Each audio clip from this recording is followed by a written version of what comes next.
Q3206. How will frost on the wings of an airplane affect takeoff performance? A.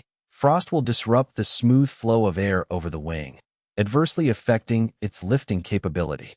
B. Frost will change the camber of the wing, increasing its lifting capability. C. Frost will cause the airplane to become airborne with a higher angle of attack, decreasing the stall speed.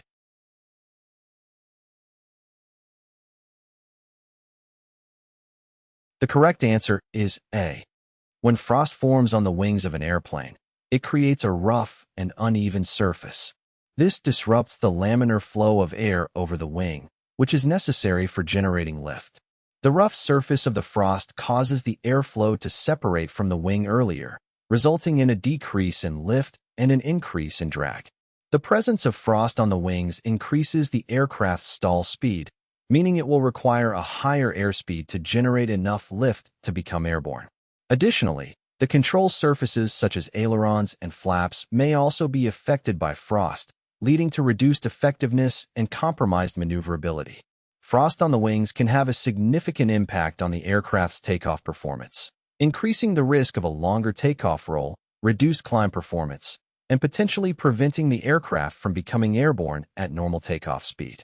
Therefore, it is crucial to remove all frost and ensure the wings are clean and free from any contamination before takeoff. 3431. Why is frost considered hazardous to flight? A. Frost changes the basic aerodynamic shape of the airfoils, thereby increasing lift. B. Frost slows the airflow over the airfoils, thereby increasing control effectiveness. C. Frost spoils the smooth flow of air over the wings, thereby decreasing lifting capability.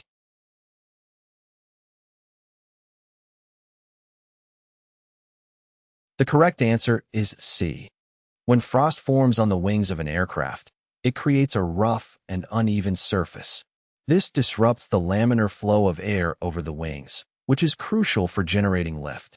The rough surface of the frost causes the airflow to separate from the wings earlier, resulting in a decrease in lift and an increase in drag. Reduced lifting capability due to frost can have several negative effects on flight. It increases the aircraft's stall speed, meaning it will require a higher airspeed to generate enough lift to maintain level flight or climb. It can also lead to reduced maneuverability and control effectiveness, as the disrupted airflow affects the performance of control surfaces such as ailerons and flaps. Therefore, it is important to remove all frost from the wings and ensure they are clean and smooth before flight. Pilots should be aware of the hazards associated with frost and take appropriate measures to prevent its formation or remove it before taking off. 2170. Which is true with respect to a high or low pressure system? A. A high pressure area or ridge is an area of rising air. B. A low pressure area or trough is an area of descending air. C. A high pressure area or ridge is an area of descending air.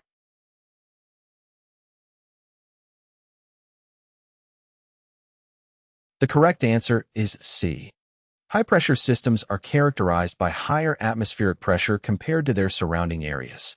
In these systems, air tends to sink or descend from higher altitudes toward the surface. As the air descends, it becomes compressed and warms up. This compression and warming inhibit the formation of clouds and precipitation, leading to generally clear and fair weather conditions.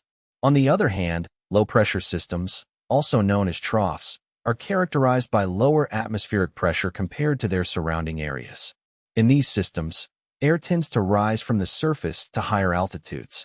As the air rises, it expands and cools, which can lead to the condensation of water vapor and the formation of clouds and precipitation. It's important to note that air moves counterclockwise around low-pressure systems in the northern hemisphere and clockwise in the southern hemisphere, while it moves clockwise around high-pressure systems in the northern hemisphere and counterclockwise in the southern hemisphere. 2312. During which period is a sea breeze front most suitable for soaring flight? A. Shortly after sunrise. B. During the middle of the morning. C. During the afternoon.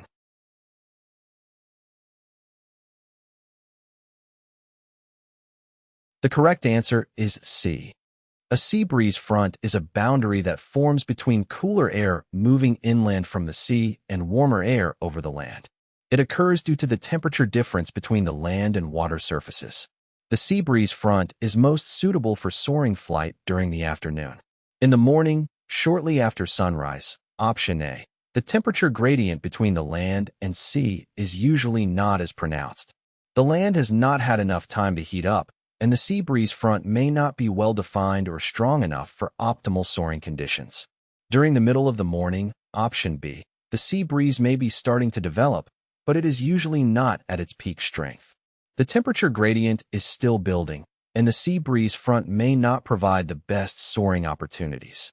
However, during the afternoon, option C, the land has had time to heat up, creating a stronger temperature difference with the sea. The sea breeze front is typically well-established and can provide a reliable source of lifting air for soaring flight. The warm air rising along the sea breeze front can create thermals and updrafts, allowing gliders to gain altitude and sustain flight.